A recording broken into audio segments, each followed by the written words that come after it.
A culpa pela pandemia de coronavírus no mundo tem nome e sobrenome. É do Partido Comunista Chinês. E se você ainda tem alguma dúvida a esse respeito, precisa chegar até o final desse vídeo. Não, a China não criou o novo coronavírus em laboratório. Esqueça as teorias da conspiração. O novo coronavírus é uma tragédia anunciada. E para entender exatamente como isso aconteceu, é preciso primeiro visualizar essa história em ordem cronológica, numa linha do tempo.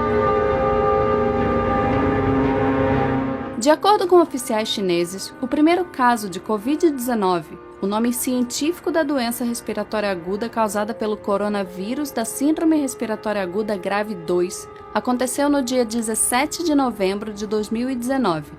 E o primeiro indivíduo a testar positivo para a doença apresentava sintomas no dia 8 de dezembro de 2019. A falta de condições sanitárias de um mercado de animais silvestres em Wuhan, prática comum num país que não oferece segurança alimentar, foi fundamental para o surto. Só depois do novo coronavírus dar as caras, tardiamente, o próprio governo chinês prometeu acabar com a prática. A contaminação era previsível. Um artigo publicado em 2007 por médicos de Hong Kong já alertava que havia reservatório de coronavírus em morcegos e que o hábito do sul da China de comer mamíferos exóticos era uma bomba relógio. Mas não se engane, essa bomba não se resume à vigilância sanitária. A China é uma ditadura sem liberdade de expressão, de imprensa, política e religiosa, com oposicionistas e ativistas de direitos humanos reiteradamente presos, torturados e condenados a campos de trabalho forçado. Nada disso é opinião, ideologia ou ponto de vista. Foi nesse país, governado pela maior ditadura do planeta, capaz de controlar mais de 1 bilhão e 300 milhões de pessoas, que o novo coronavírus se espalhou. E não dá para dizer que a experiência da China com doenças respiratórias é exemplo para o mundo. Há míseros 18 anos, as informações sobre um outro coronavírus, a SARS, já haviam sido reprimidas pelo governo chinês, condenando centenas de pessoas à morte. Tardiamente, o próprio Partido Comunista admitiu os erros e demitiu o ministro da Saúde e o prefeito de Pequim. Disse que a história serviu como lição. Não serviu. Mas não é difícil entender por que esse cenário acontece. Como a principal preocupação de uma ditadura é com a estabilidade do regime político, com a manutenção do poder de seus principais figurões e não com o bem-estar da população, sem enfrentar grandes resistências, líderes autoritários têm incentivos para negligenciar problemas que afetam sua imagem. Foi exatamente isso que aconteceu na China com o novo coronavírus. No dia 30 de dezembro de 2019, quando a Covid-19 adoeceu 7 pacientes em um hospital de Wuhan e um médico, Li Wenliang, tentou avisar outros médicos do problema, a polícia chinesa o obrigou a assinar uma declaração de que seu aviso constituía, abre aspas, comportamento ilegal. Li Wenliang e outros 7 médicos de Wuhan foram obrigados a assinar um documento admitindo, abre aspas, espalhar mentiras. Foi negligência a céu aberto. Entre o início de dezembro e meados de janeiro, o Partido Comunista Chinês minimizou o surto a um mero problema local, limitado a um pequeno número de clientes de um mercado de Wuhan, restrito a alguns poucos pacientes. Qualquer que fosse a causa da doença, não era nada parecido com SARS. O problema é que tinha tudo a ver com SARS. No dia 26 de dezembro de 2019, um técnico de um laboratório contratado por hospitais de Wuhan disse que sua empresa recebeu amostras de pacientes da cidade e chegou a uma conclusão impressionante. Elas continham um novo coronavírus com uma similaridade de 87% com a SARS. 2 dias antes, uma amostra do novo coronavírus retirada de um paciente foi enviada a um laboratório para o sequenciamento do genoma. Os resultados ficaram prontos no dia 27, mas as autoridades de Hubei, a província onde fica a cidade de Wuhan, ordenaram que ela fosse simplesmente destruída. Em pleno mês de janeiro, a polícia chinesa ainda controlava as informações, tratando o novo coronavírus como um mero boato. Em Wuhan, esse era o discurso oficial. A polícia apela a todos os internautas para não fabricarem rumores, não espalharem rumores, não acreditarem em boatos. E aqui cabe um parêntese. O Partido Comunista Chinês promove o maior ato de restrição à liberdade de expressão da história da humanidade. Cerca de 50 mil censuradores participam do processo de controle da internet no país, conhecido como Grande Firewall da China. No país, são oficialmente proibidos serviços como Google, Gmail, Facebook, YouTube, Wikipedia, Reddit, Instagram, Twitter e WhatsApp.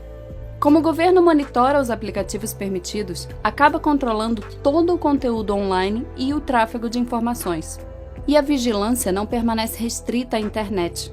O Partido Comunista Chinês também controla todas as principais redações de jornal do país.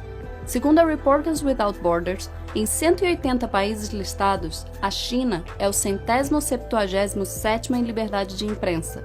Não há acesso no país à BBC, New York Times, The Guardian, Wall Street Journal, Reuters, Time ou NBC. Controlando a internet e os veículos de imprensa, o Partido Comunista Chinês não teve qualquer dificuldade em atrapalhar o fluxo de informações da população sobre o coronavírus, colaborando ativamente para que o surto se transformasse numa pandemia. Li Wenliang, um médico whistleblower citado há alguns minutos nesse vídeo, só foi liberado da prisão no dia 3 de janeiro de 2020, depois que assinou um documento assumindo a prática de atos ilegais. Li contou à CNN que sua família se preocuparia se ele perdesse a liberdade. Como consequência da exposição ao vírus, isolado no trato de seus pacientes, Li acabou contraindo o novo coronavírus e falecendo aos 34 anos. Outro médico, Wang Wangbao, admitiu mais tarde que a especulação sobre um vírus semelhante a SARS era forte nos círculos médicos no início de janeiro desse ano, mas que as detenções dissuadiram muitos, inclusive ele próprio, de falar abertamente a respeito. E a comunidade médica não foi a única classe acossada pelo Partido Comunista. A imprensa independente, escassa no país, também sofreu represálias. Em fevereiro, 2 jornalistas chineses, Fang Bin e Shen Qiuxi, desapareceram depois de trabalharem na cobertura do coronavírus em Wuhan e denunciarem as supressões de informações e as ameaças do governo. Qiuxi entrou no topo da lista da One Free Press Coalition. A China só declarou emergência no longínquo dia 20 de janeiro. Quando Wuhan foi isolada 3 dias depois, já era tarde. O vírus estava sendo espalhado por todo o país, levado pelos 400 milhões de chineses que se preparavam para viajar para comemorar o Ano Novo Lunar, pronto para alcançar os 4 cantos do planeta. Durante quase 2 meses, enquanto o vírus se alastrava, o Partido Comunista Chinês aprisionou e intimidou médicos e jornalistas, controlou o fluxo de informação, minimizou os riscos do surto, não ampliou leitos de UTI, nem combateu mercados silvestres.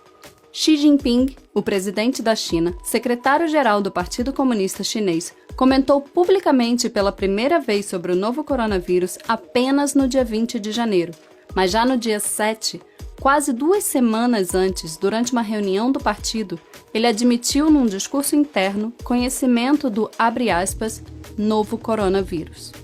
Nesses 13 dias, enquanto negava o surto, o Partido Comunista Chinês organizou 2 grandes reuniões em Hubei e reuniu mais de 40 mil famílias num banquete em massa em Wuhan, na tentativa de bater um recorde mundial. Xi Jinping poderia ter evitado a pandemia.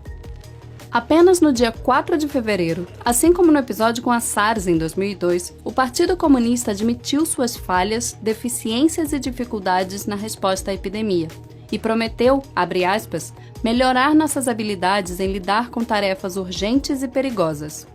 Mas mesmo 2 meses depois do surto começar, depois da Organização Mundial de Saúde pedir repetidamente às autoridades chinesas dados sobre as condições clínicas dos médicos e enfermeiros de Wuhan, o governo chinês ainda tinha dificuldade em ser transparente com a comunidade internacional. Repetindo as trapalhadas do Politburo soviético no acidente nuclear de Chernobyl em 1986, o Partido Comunista Chinês é indiscutivelmente o grande responsável por negligenciar um surto em tão local, reiteradamente ignorado pelas autoridades, transformando o novo coronavírus numa pandemia global. Reprisando os erros da SARS em 2002, A ditadura chinesa deixou o mundo novamente à mercê de seus caprichos, pagando por suas irresponsabilidades, sem nenhuma garantia de que tenha condições de combater exemplarmente novos surtos nos próximos anos, capazes de dizimar populações inteiras. É exatamente por isso que a culpa pelo novo coronavírus tem nome e sobrenome, e que se há outros líderes políticos negligenciando e sabotando o combate ao surto, é tão importante responsabilizar os principais autores políticos dessa pandemia. Ela nasceu no coração do Partido Comunista Chinês. Inúmeras pessoas inocentes morrerão nas próximas semanas graças à ineficiência de uma ditadura. Outras tantas podem sucumbir nas próximas décadas, repetindo os estragos gerados pela SARS e o novo coronavírus, caso a humanidade continue cruzando os braços com os descasos da maior ditadura do planeta. A história será implacável.